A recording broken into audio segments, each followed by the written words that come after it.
जब हम foreign exchange और फॉरेन ट्रेड की बात करते हैं तब इसके साथ हम एक बहुत ही इंपॉर्टेंट चीज़ की बात करेंगे। अब हम बात करेंगे कुछ ऐसे इंटरनेशनल ऑर्गेनाइजेशंस, कुछ अंतर्राष्ट्रीय संगठन, इस प्रकार के संगठन जो हमारी इकोनॉमी को बहुत हद तक कंट्रोल भी करते हैं और उसके अंतर्गत हम भी उसी के अंतर्गत काम भी करते हैं। जैसे हम दो चीज़ों की पहले बात करेंगे विशेष रूप से, वर्ल्ड बैंक और IMF, then Asian development bank, then BRICS, G8, G20, SAARC. अब हम इन संस्थाओं के ऊपर जो है डिस्कस करेंगे। याद रखिएगा, इनके ऊपर लगातार बहुत से क्वेश्चंस जो है वो आते हैं। और एक चीज और याद रखिएगा, जब भी आप एग्जाम देने के लिए जाएं, जो सबसे इंपॉर्टेंट चीज है, उन जो संस्थाओं के जो भी सम्मेलन हुए, कहां पर आखिरी सम्मेलन आयोजित हुआ और उसका उद्देश्य क्या रहा, ये जरूर पढ़ के जाइए। क्योंकि अभी तो हम क्या करेंगे, हम यहाँ पर एक डिटेल्ड डिस्कशंस के ऊपर काम करेंगे कि जिस प्रकार से हमारा जो है ये संस्थान जो है किस प्रकार से जो है वो कार्य करते हैं, that is the very very important. अब हम डिस्कस करेंगे कि किस प्रकार से जो अंतर्राष्ट्रीय संगठन है वो हमारी इकोनॉमी को जो है वो रेगुलेट करते हैं, उसके अंतर्गत हम काम करते हैं।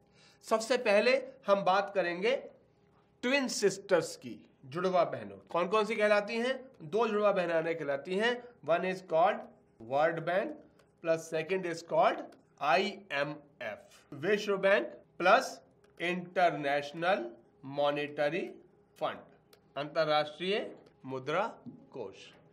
अब हम बात करेंगे यहाँ पर वर्ल्ड बैंक और IMF। वर्ल्ड बैंक, विश्व बैंक और IMF अंतरराष्ट्रीय मुद्रा कोष। एक्चुअली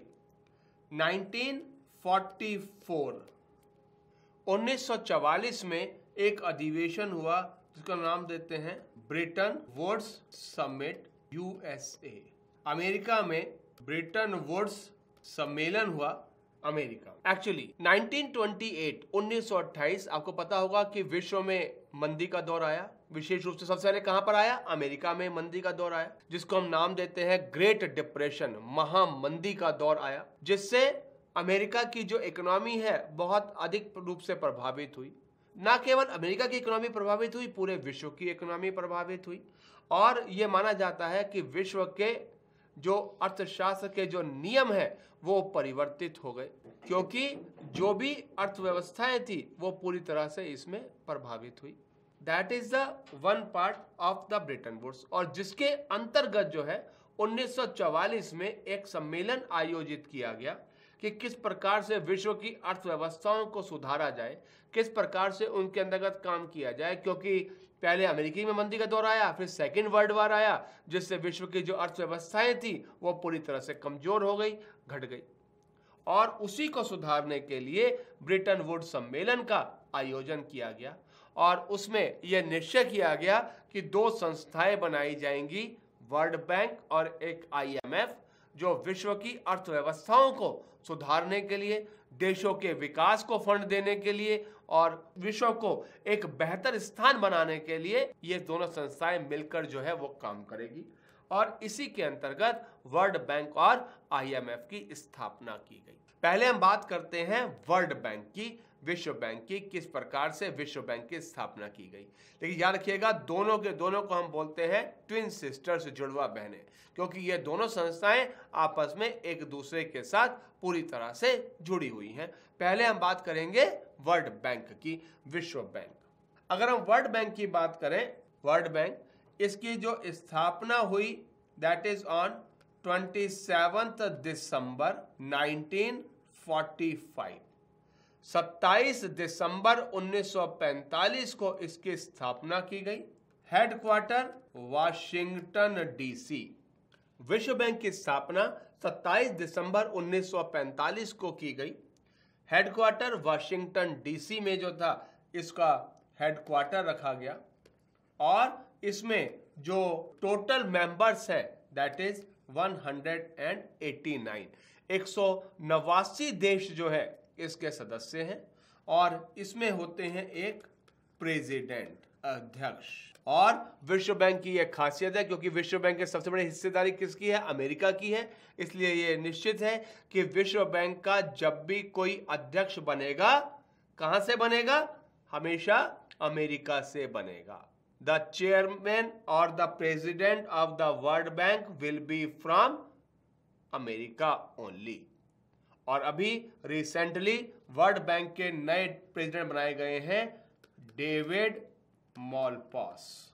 डेविड मॉलपास जो हैं ये अमेरिका के हैं, यूएसए के हैं, जो अभी विश्व बैंक के नए अध्यक्ष बनाए गए हैं। याद रखिएगा, विश्व बैंक का जो अध्यक्ष होता है उसका कार्यकाल 5 साल का होता है और 5 साल के बाद उसको दोबारा से आगे बढ़ाया जा सकता है अगले 5 सालों के लिए। इससे पहले जो अध्यक्ष थे, प्रेसिडेंट थे, जिम यांग किम, वो मूलतः साउथ कोरिया के थे लेकिन वो निवासी बन चुके थे कहां के? अमेरिका के। जिम यांग किम, और उन्होंने अभी कुछ समय पहले ही उन्होंने अपने पद से इस्तीफा दे दिया और जब इस्तीफा दे दिया तो विश्व बैंक के नए अध्यक्ष बनाए गए डेविड मॉलपास।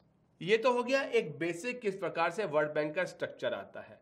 एक्चुअली एक बात और समझ लीजिएगा, विश्व में विश्व बैंक नाम का कोई बैंक नहीं है।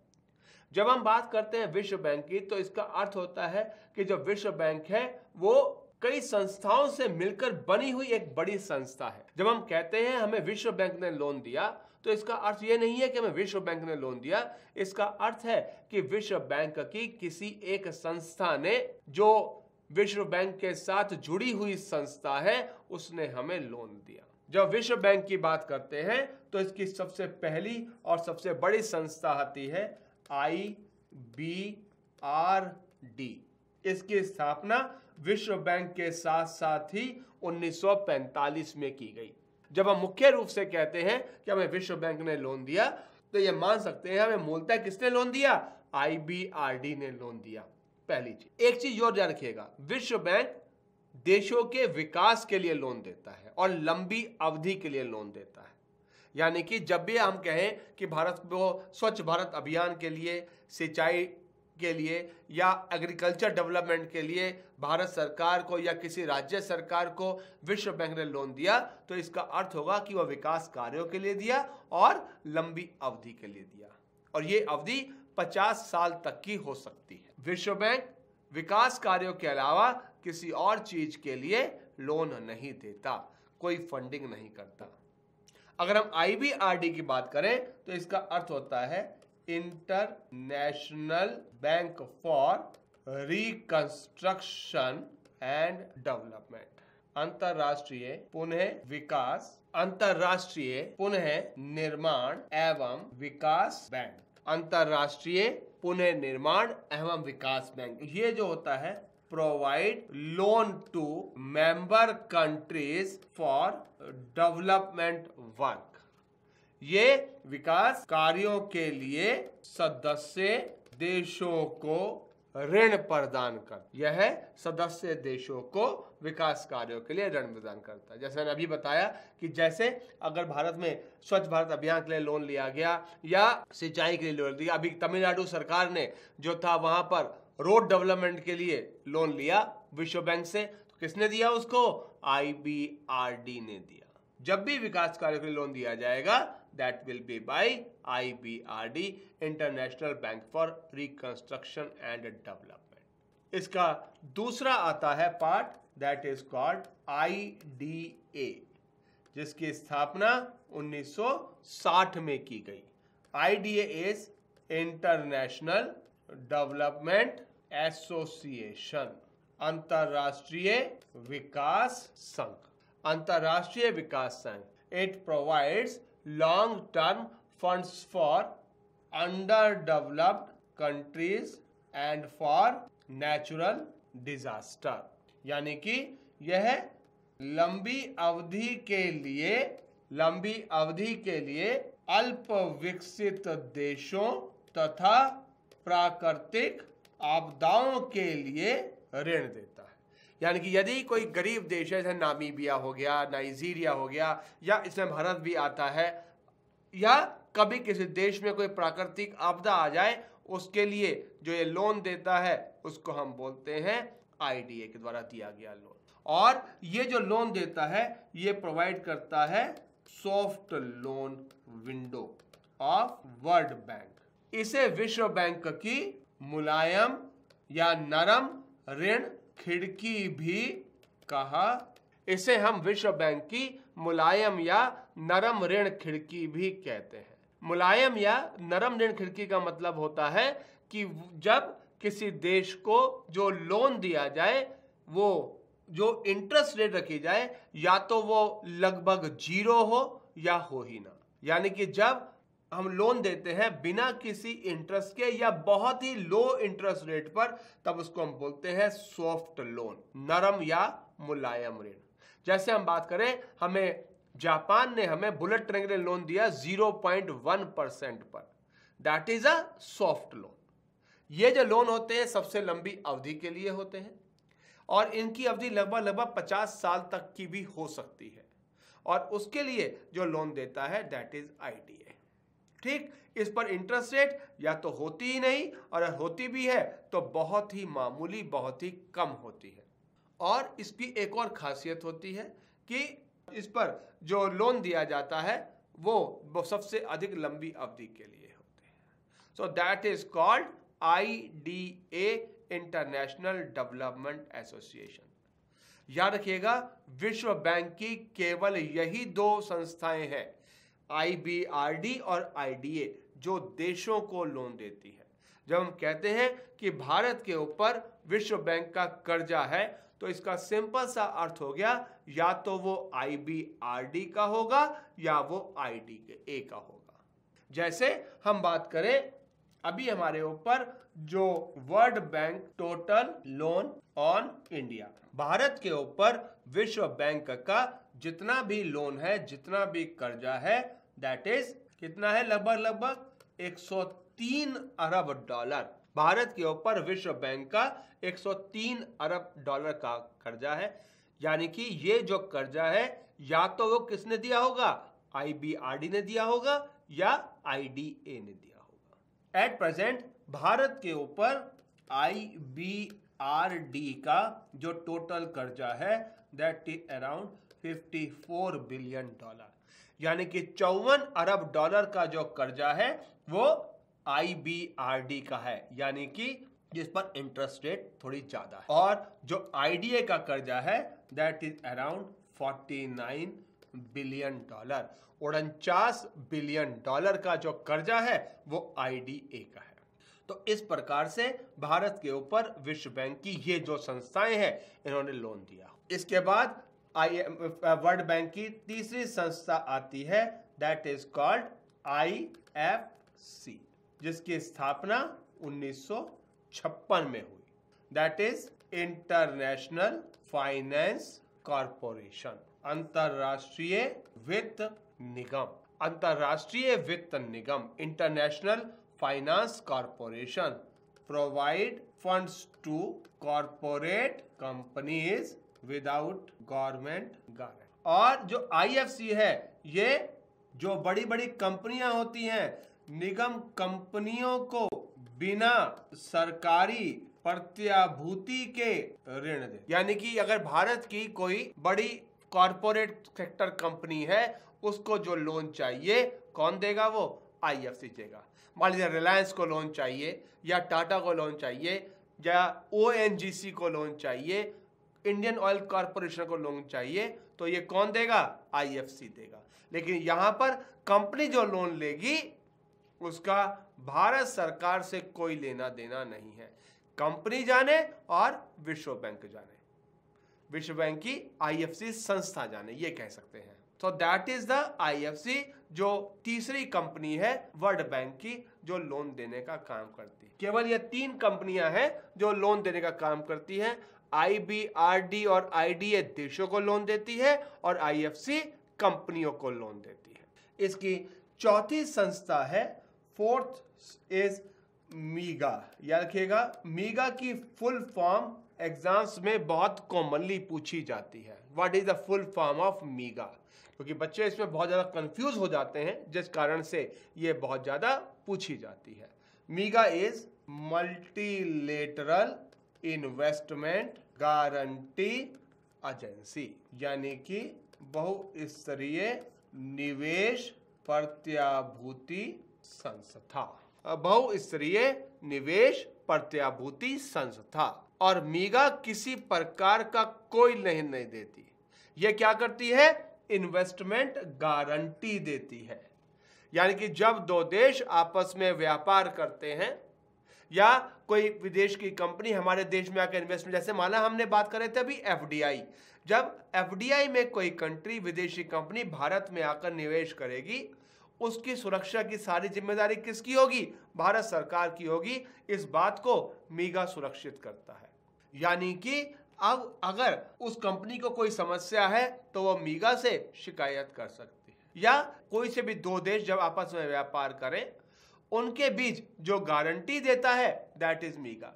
ये कहता है कि आप व्यापार कीजिए, बिजनेस कीजिए, किसी प्रकार की कोई समस्या नहीं आएगी और मैं उसके लिए बैठा हूं, आपकी सारी समस्याओं का समाधान हम करेंगे, लेकिन आप व्यापार कीजिए आपस में मिलकर। दैट इज द रीजन, मैंने आपको पहले भी बताया था, दैट इज द रीजन कि जब दो देश आपस में व्यापार करते हैं, उनके बीच बेशक पॉलिटिकल डिफरेंसेस हो, राजनीतिक विवाद हो, वो आर्थिक विवादों से अलग रहते हैं। इकोनॉमिक कंडीशन अलग प्रकार से काम करती है।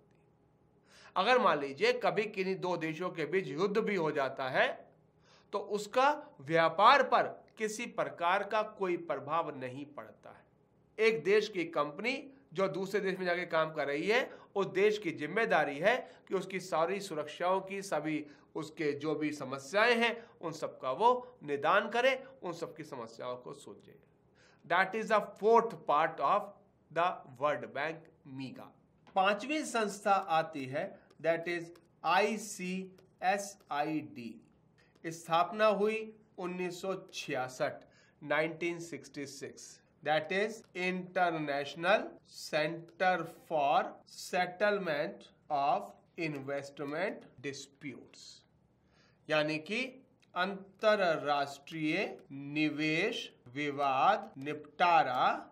यानी कि यदि किन्हीं दो देशों के बीच इन्वेस्टमेंट्स को लेकर किसी प्रकार का कोई विवाद हो जाए तो उस विवाद को दूर करने का काम करता है ICSID, international centre for settlement of investment disputes. ये कहता है कि अगर आपके पास कोई विवाद हो गया तो कृपया आप हमारे पास आइए और उसका आप निवारण करने का प्रयास करेंगे। लेकिन इसकी खासियत है, याद रखिएगा, Bharat, India is not a member.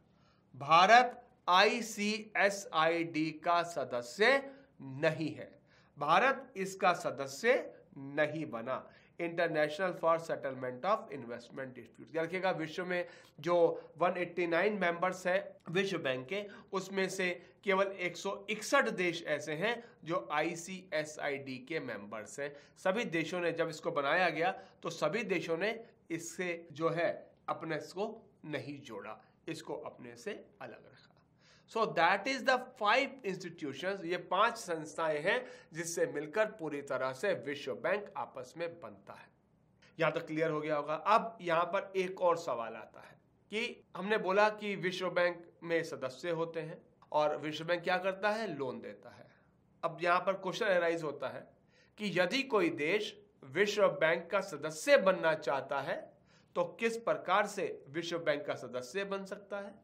और दूसरा सवाल जो आता है, यदि विश्व बैंक को लोन देने के लिए पैसा चाहिए तो उसके पास पैसा कहां से आता है? हमने बोला कि विश्व बैंक ने सभी देशों को लोन दे रखा है, हमारे को 103 अरब डॉलर का लोन दे रखा है, तो विश्व बैंक के पास ये पैसा आया कहां से? या हमने बोला कि कोई देश जो है इसका मेंबर बना तो वो देश उसका मेंबर बना कैसे? जैसे हम बात करें 2011 में वर्ल्ड बैंक का आखिरी मेंबर बना, कौन बना? नाउरू, अफ्रीकन कंट्री है नाउरू, वो 189th मेंबर था विश्व बैंक का। तो वो किस प्रकार से उसका सदस्य बना, इसके ऊपर हम डिस्कस करते हैं। याद रखिएगा, सबसे इंपॉर्टेंट चीज, विश्व बैंक के पास अपना कोई फंड नहीं होता, विश्व बैंक अपना कोई पैसा नहीं रखता, पहली। दूसरी चीज, यदि कोई सदस्य विश्व बैंक का सदस्य बनना चाहता है तो वो सदस्य बनता है पहले किसका? IMF का, अंतर्राष्ट्रीय मुद्रा कोष का। कोई भी देश IMF का मेंबर बनता है तो वो अपने आप ही मेंबर बन जाता है विश्व बैंक का। और वर्ल्ड बैंक जो पैसा यूटिलाइज करता है वो IMF का पैसा इस्तेमाल करता है। वर्ल्ड बैंक के पास अपना कोई फंडिंग नहीं होता, वो जो IMF के पास जो पैसा इकट्ठा होता है उससे जो है वो पैसा जो है वो लेता है और देता है। अब हम बात करेंगे दूसरी संस्था की, वर्ल्ड बैंक की जुड़वा बहन IMF। और याद रखिएगा, अगर हम जब इकोनॉमिक्स के ऊपर चर्चा करते हैं तो विश्व बैंक से भी ज्यादा इंपॉर्टेंट होता है IMF, इंटरनेशनल मॉनिटरी